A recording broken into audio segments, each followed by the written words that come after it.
We have another animal. We do not work with human or hamster. We work with bovine, porcine, chicken, or fish cell lines, and these behaving differently. And therefore, you have to look each time to what they really need, especially for fish cell lines. The data is not high, especially we still do not have a lot of serum-free media available for fish cells, and the data is low. So AI is useless. Hey, smart scientists, welcome to another episode on the Smart Biotech Scientist podcast. We're in the middle of a conversation with Thalmann on the cultivated meat production. And if you haven't listened to part 1 of our interview, go back and do listen, where we talk about the trends in the industry and the big hurdles to overcome. And we're looking into ways that will enable you to drive down cost. Now in part 2 of our conversation, we are zooming into the media development itself. We're going to talk about rational media development and how you can adapt adherent cells to a suspension culture. Stay tuned. Welcome to the Smart Biotech Scientist podcast. I'm your host, David Brulman. Let's smarten up biotech. The CEO of Upside Food, Uma Valeti, once said, "With time, I believe it's inevitable that we'll get to parity with conventional meat and lower than that." So what I've heard so far, Beat, is that we have 2 main drivers to bring costs down. It's media and simplifying bioreactors. Is there anything else we can leverage to drive down cost? Again, the right choice of the cell. Simply do not include an additional process within your process. Let's say you have an upscaling and then the differentiation process that's worth $1 million to simply produce a slurry, then incorporate in a plant-based structure. That's the easiest, the cheapest way to go. Also, maybe the starting entry point for cultivated meat in the supermarkets. Let's say fat. Introduce animal fat cells on seitan steak and so on. That's maybe one thing I see. Once we have enough data, we know how to cultivate the cells. Other companies will come, will provide alternatives which are cheaper, then the industry will grow, surely. The pioneers will grow larger and larger, but the smaller companies will start with alternatives, with faster techniques, then the prices will fall. So I would say the market will solve some of the problems as well. So do you think it will become a major market, or is it just a bubble and a hype and then it will blow like we've seen in tech, for instance, many years ago? I would say it's achievable. This technique will be a future. They will have a future, but in an extent, I don't know yet. I would say it's a niche product at the beginning. So my view in the future is that it's a niche product. We have still meat. It's more expensive, the meat. We have a lot of plant-based or infused products with plant-based stuff. We have more options, but it will not replace the meat production, as we know. We can argue about it, but maybe it's also better for the nature that certain meadows are maintained by cattle, but maybe they also help us donating blood to get serum for later production processes. Maybe it's a mixture of all the different techniques, and I would say it will be in our future, yes, that we will eat cultivated meat, if you want. Let's focus now on the media development, because if the industry wants to supply large quantities of media, one thing that's essential is to guarantee a consistent quality and to manage the whole supply chain. So now the question I have about is, how do we develop rationally a media that makes sense, a media that is cost effective, a media that is simple enough, and the media that we then will be able to supply in large quantities? At first, you start with the cell and you have to understand the cell. You have a fibroblast, let's say. You know the fibroblasts are growing quite good.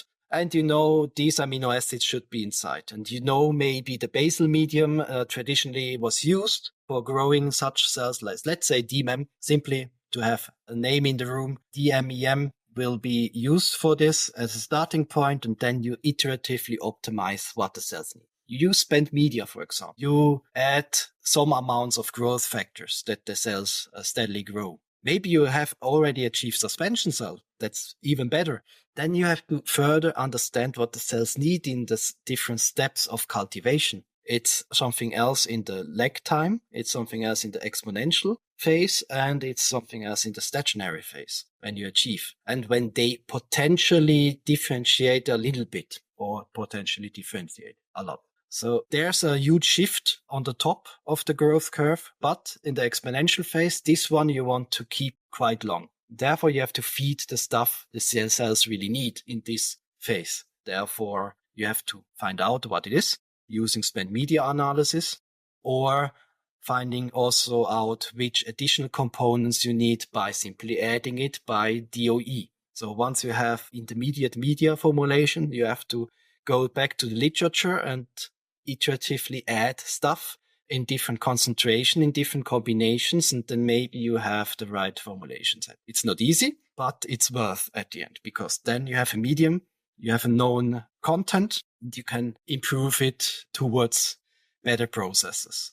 Depending on the bioreactor you have at the end, it will change a little bit, but that's the beauty. You can go back in one step and make it better for this bioreactor. So why then is a rational media design a game changer? Why is this better than other media development approaches? You could use AI, simply using the whole publications and then mix something together. But a tailor-made approach is necessary for each individual donor, cell type, animal, also grade of mortality. Every cell is totally different. And also, we've seen it for CHO cells. Each clone has another medium. Yes, we have some media available in the market, and they are optimized in most cases for one clone. But after transfection, for example, to produce a recombinant antibody, it is totally different because you've selected a certain clone. The introduction in the genome has changed the whole organism, and the single-celled clone is simply different to the pool. And that's the same thing here. But we have another animal. We do not work with human or hamster. We work with bovine, porcine, chicken, or fish cell lines, and these behaving differently. And therefore, you have to look each time to what they really need. Especially for fish cell lines, the data is not high. Especially, we still do not have a lot of serum-free media available for fish cells, and the data is low. So AI is useless because you do not have the big data behind. Therefore, you need these approaches to optimize such processes. Either adherent or suspension, it differs a lot. Now, having done media development myself, I know it's complicated. It's a lengthy process. Beat, can you break it down in a few simple steps, especially for those of our scientists listening who are working in a smaller company and don't necessarily have the expertise of media development yet? Is there a simple way to develop a media that gets decent results rather quickly? At the beginning, use the knowledge you have. Use the different media available in the market. I've mentioned DMEM. You have also RPMI. They have all the content of phosphate, for example. Maybe your cells need higher phosphate content, but lower amino acid. DMEM have higher amino acid content, but no trace elements. Then you go back to F12, F10, or MCDB. We'll find different components there and then simply at first mix them together. If you want to use FCS, but at the beginning it's okay if you don't use it further. For the first trial to find out the basal medium, the optimal one, you can use it in a limited amount, and then you find out initial medium. Then you go further and optimize growth factor content. Which growth factors I really need? BFGF, insulin I would avoid. I do not like it. Maybe take IGF-1 or another MAPK ERK1 activator, and then it's fine. Even small molecules can be applied, or natural products. It's also a hint to use herbal extracts then. If you have the basal medium and the growth factor mix, you can steadily optimize it. You can look at different growth times and see what the cells need in the respective cell density and time of their lives. That's one way to go. And then finally, you have a good starting medium for your process. And you can go further, making suspension culture, making other stuff. But you have to go back again and optimize it. Smart biotech scientists, here you have a simple yet very effective way to get started and develop a decent media. So take advantage of that. Now, since we have developed the media, what do we need to watch out for when adapting adherent meat cells to a suspension culture? What are the challenges here? One challenge is the type of your cell. Yes, stem cells are beneficial because they are primary and the customer acceptance is high at the end. So because you can tell, hey, it's derived directly from a biopsy and cultivated in our bioreactor, and finally it's a steak. That's perfect. Using iPSCs, for example, as a source. So you reprogram your biopsy into an iPSC, induced pluripotent stem cell. Then you differentiate it into different cell types. That's also a possibility, but you have to apply genetic technique. I don't say genetically modified because it's not always the case, but you need to apply a technique. And iPSCs are really nice to grow in suspension. Easy, medium, easy in suspension. So what's the benefit? You want to have the benefit of an easy process or the acceptance. Then you have the immortalized cells, predominantly in fish cell lines. You can really nicely use immortalized cells because some fishes are growing infinite. They can reach sizes which are massive and grow old. They have the capability to grow the cells. It's quite easy to maintain them if you have the proper medium to adapt to suspension. Once you have the growth, that's the key step. You have to achieve a proper growth. Then you can work on the suspension. What I'm doing, I have for each cell line a huge cell bank to experiment. So I make a working cell bank which is backed by another working cell bank and several master cell banks that I never lose the cell. But the huge working cell bank I have, I simply go back to it. I go back to this cell bank again and make my experiments. So I start with one cryotube directly in suspension. It fails. I go back. I modify my experiment. It works somehow. The growth is better. And then I tweak a little bit and then I find out they're not growing anymore after 10 passages. I go back with the new formulations and so on. Steadily, you have an iterative way, but with the starting point at the very beginning. That's really nice to have. And then you can, with the very same working cell bank, you can start your process. So at the end, you have maybe the whole production process on the same working cell bank. And that's really nice to have. So keep this in mind, make it simple at the beginning, have the reliable source of cells you have created by yourself or by others. Have the mindset that cells have to grow. So you have to find the way how the cells anyway can grow in suspension. That's the difficulty. You have to mimic ECM or you have to get rid of ECM at all. But the cells need an adaptation after all. So the whole membrane structure has to be reorganized. It takes time. But after you have achieved this, it's so easy. Fantastic. Smart biotech scientists, here you have a recipe to success to develop a cultivated meat process. Now I have another question, Beat, because there's a lot of things going on in the cultivated meat space. It's exciting, a lot of innovation. How can other fields of biotechnology learn from these advances? At first, cultivated meat companies have learned from others. So as I've said, biopharmaceutical production, they've adapted, let's say, the bioreactors immediately without thinking. It's followed by a learning process, I guess. Also tissue engineering, they've learned a lot because of differentiation of iPSCs. They've learned a lot how to differentiate cells.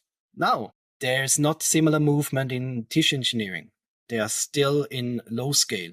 Now you want to have large scale personalized skin tissue. So you get a biopsy from a patient and the patient suffered by he or she is burned and you want to regenerate the skin in 3 weeks, let's say. It's now then possible by learning from the cultivated meat how to grow fibroblasts and the other cells separately or together and then reorganize the skin in a proper way. Here, I think, from the upscaling in cultivated meat, the others can really learn. Or using other cells for production or using personalized cells, for example, for antibody production. If you with the proper glycolization. So we don't use CHO cells anymore, but we have the process so optimized that we simply need a skin tissue from a patient which suffers from a rare disease, and then we can produce the protein of choice in this patient. Or CAR-T is not a thing. There are many different things. So we are benefiting each other. The view on the cultivated meat processes from the side of the biopharmaceutical experts has been always like this. These are producing low-cost products in a process which is extremely expensive, that can't work. It was combined with laughter and whatever. Now, maybe it comes to a point where we learn from each other, and that's a really nice thing. Yeah, that's so key to learn and to use the knowledge generated in other parts of the industry. And I'm a big fan of not working in silos, but to exchange, to collaborate. That's definitely a game changer. Beat, give us the number one takeaway from our conversation today. You need to know what the customers want. That's the first thing. But what the customers want is not always the thing what is manageable. Look what the customers want, make a list, make surveys, whatever, but then go back and look what's manageable.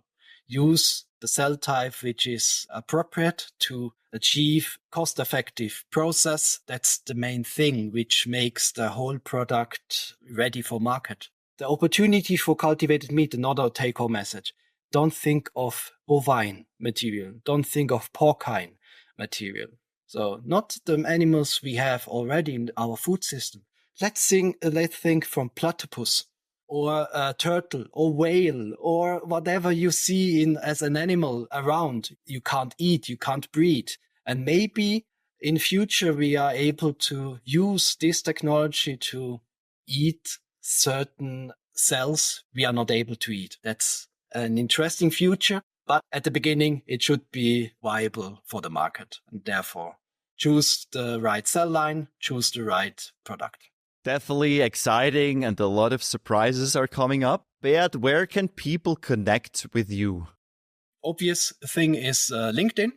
Simply PM me on LinkedIn, and here you also find certain information about me, or write me an email. I'm happy to help in every way. If you are a PhD student, if you have problems, I'm happy to connect with you and give you free support. Anyway, I'm happy to help in any way to make this branch, the industrial branch, viable for the future. I'm going to leave all the information in the show notes, and do take advantage of Beat's offer. Do reach out to him and leverage his expertise. So thank you so much, Beat, for being on the show today. It has been a huge pleasure. Thank you for inviting me. Thank you very much. All right, smart scientists. That's all for today on the Smart Biotech Scientist podcast. Thank you for tuning in and joining us on your journey to bioprocess mastery. For additional bioprocessing tips, visit us at smartbiotechscientist.com.